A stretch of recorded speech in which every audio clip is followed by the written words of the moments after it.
بسم اللہ الرحمن الرحیم۔ السلام علیکم۔ حضور اکرم صلی اللہ علیہ وآلہ وسلم کی ازواج مطہرات۔ ہمارے نبی حضرت محمد صلی اللہ علیہ وآلہ وسلم کا سب سے پہلا نکاح 25 سال کی عمر میں حضرت خدیجہ الکبریٰ سے ہوا، جو کہ بیوہ تھیں۔ ہمارے نبی حضرت محمد صلی اللہ علیہ وآلہ وسلم کا دوسرا نکاح 50 سال کی عمر میں حضرت سودہ رضی اللہ عنہ سے ہوا، وہ بھی بیوہ تھی۔ ہمارے نبی حضرت محمد صلی اللہ علیہ وآلہ وسلم کا تیسرا نکاح 53 سال کی عمر میں حضرت عائشہ رضی اللہ عنہ سے ہوا، جو کہ کنواری تھی۔ ہمارے نبی حضرت محمد صلی اللہ علیہ وآلہ وسلم کا چوتھا نکاح 56 سال کی عمر میں حضرت حفصہ رضی اللہ عنہ سے ہوا، جو کہ بیوہ تھی۔ ہمارے نبی حضرت محمد صلی اللہ علیہ وآلہ وسلم کا پانچواں نکاح 56 سال کی عمر میں حضرت زینب رضی اللہ عنہ سے ہوا، جو کہ بیوہ تھی۔ ہمارے نبی حضرت محمد صلی اللہ علیہ وآلہ وسلم کا چھٹا نکاح 56 سال کی عمر میں حضرت ام سلمہ رضی اللہ عنہ کے ساتھ ہوا، جو کہ بیوہ تھی۔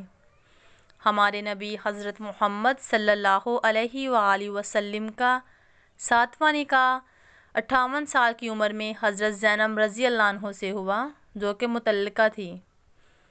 ہمارے نبی حضرت محمد صلی اللہ علیہ وآلہ وسلم کا آٹھواں نکاح 58 سال کی عمر میں حضرت جویریہ رضی اللہ عنہ سے ہوا، جو کہ قید سے آزاد ہوئیں۔ ہمارے نبی حضرت محمد صلی اللہ علیہ وآلہ وسلم کا نوواں نکاح حضرت صفیہ رضی اللہ عنہ سے ہوا، جو کہ قید سے آزاد ہوئی، تب ہمارے نبی کی عمر 60 سال تھی۔ ہمارے نبی حضرت محمد صلی اللہ علیہ وآلہ وسلم کا 10واں نکاح مبارک 60 سال کی عمر میں حضرت ام حبیبہ کے رضی اللہ عنہ کے ساتھ ہوا، جو کہ بیوہ تھی۔